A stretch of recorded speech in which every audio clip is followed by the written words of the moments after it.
అక్కడ శశి థరూర్, మీ కాంగ్రెస్ లో ఉన్న శశి థరూరే ఒక రిప్రజెంటేషన్ గా ఆపరేషన్ సింధూర్ యొక్క గొప్పతనం ఎట్లా బద్దలు వలగొట్టడం పాకిస్తాన్ అని చెప్పి డైరెక్ట్ గా ప్రపంచ దేశాలలో పోయి మాట్లాడుతూ ఉంటే అమెరికా కూడా థరూరే పోయిండు. థరూర్ని అడిగి పిలిచిపిచ్చి అడుక్కున్నా తెలుస్తుంది. ప్రాబ్లం ఏందని అంటే నీకు నీ నరేటివ్ పెట్టాలి. బికాస్ ఎప్పుడు కూడా నువ్వు ఇట్లాంటి జీవితం చూడలే కదా, ప్రతిపక్షంలో ఉండి నిన్నెవడు దేకకుండా నీ మీద టిప్పని చేసేటోళ్ళు మీరు ఎప్పుడు చూడలే మీ కాందాన్లో. అది అలా మీకు బర్దాష్ అయితే లేదు. ఎప్పుడు కూడా తెల్లతోలు సామ్రాజ్యాలకే వీళ్ళు పెద్దపీట వేసి రాలేదా ఫ్రెండ్స్?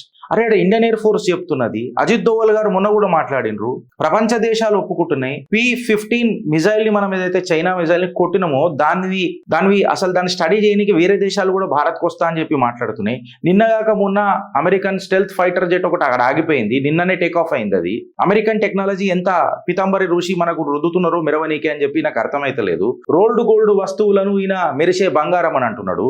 మళ్ళీ ఈయన బంగారమా లేకపోతే ఈయన బద్మాష్ ఉద్దాన్ అనేది ఇక దేశ ప్రజలు నిర్ణయించాలి. అసలు భారత్ క్లియర్ కట్ గా అఫీషియల్ స్టేట్మెంట్ ఇచ్చింది. ప్రధానమంత్రి మాట్లాడితేనే అది కరెక్ట్ అవుతుందా? అంటే ప్రధానమంత్రి ఏమైనా ఠేకా తీసుకున్నాడా? నేను మాట్లాడితేనే దేశంలో కరెక్ట్, మిగతా వాళ్ళు ఎవరు మాట్లాడినా కాదు అని చెప్పి? లేకపోతే రాజ్యాంగంలో ఏమైనా రాసి ఉందా? మీ కాంగ్రెస్ రాజ్యాంగంలో రాసి ఉందా?